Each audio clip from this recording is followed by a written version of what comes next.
Hello everyone, Radhe Radhe. आज की कहानी शुरू करते हैं। एक धार्मिक स्थान पर एक सेठ जी भंडारा करते थे। एक बार एक संत श्री वहां प्रसाद ग्रहण करने आए तो उन्होंने देखा कि सेठ जी के मन में अहंकार का उदय हो रहा है। तो उन्होंने कहा, सेठ जी, बिना उसकी कृपा के हम कुछ भी नहीं कर सकते। उसकी कृपा ना हो तो खिलाना तो बहुत दूर की बात है, हमारे सामने परोसी हुई थाली, अरे थाली क्या, हाथ में लिया ग्रास भी हमें हाथ में रह जाता है। सेठ जी, आप यही सोचना कि दाने दाने पर लिखा होता है खाने वाले का नाम। अरे ये तो उसकी महानता है, जो कर तो वो रहा है और नाम हमें दे रहा है।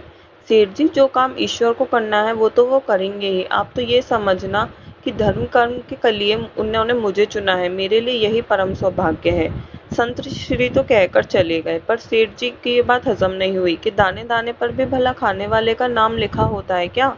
सेठ जी को भूख लग रही थी। वो भंडारा कक्ष में गए, एक थाली में भोजन लिया और मन में सोचने लगे, इस भोजन पर मेरा नाम लिखा है, देखता हूँ मुझे कौन रोकता है।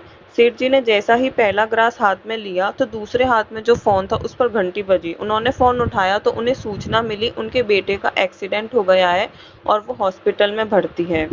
सेठ जी हॉस्पिटल के लिए तत्काल रवाना हुए। हॉस्पिटल में सेठ जी की पत्नी ने कहा कि बेटा अब ठीक है। बेटे को कुशल मंगल देखकर वहीं बैठे पत्नी ने हाथ में चावल का दाना था तो सेठ जी ने भूख से व्याकुल थे। उन्होंने दाना लिया और चावल खाने लगे। खाने के बाद सेठ जी ने पूछा, अरे तुमने खाया या नहीं। पत्नी ने कहा, लेकर तो मैं अपने लिए ही आई थी, पर शायद इस प्रसाद पर ईश्वर ने आपका नाम लिखा था। अब सेठ जी को संत श्री की सारी बातें याद आई और फिर जीवन में उन्होंने कभी भी अपने नाम से कुछ नहीं चलाया, सब ईश्वर के नाम से चलाया। तो हमें भी अपने किए हुए कर्म पर घमंड नहीं होना चाहिए, यह सब ईश्वर की मर्जी है। वीडियो अच्छी लगी हो तो चैनल को सब्सक्राइब कीजिएगा, वीडियो को लाइक कीजिएगा। Thank you for watching.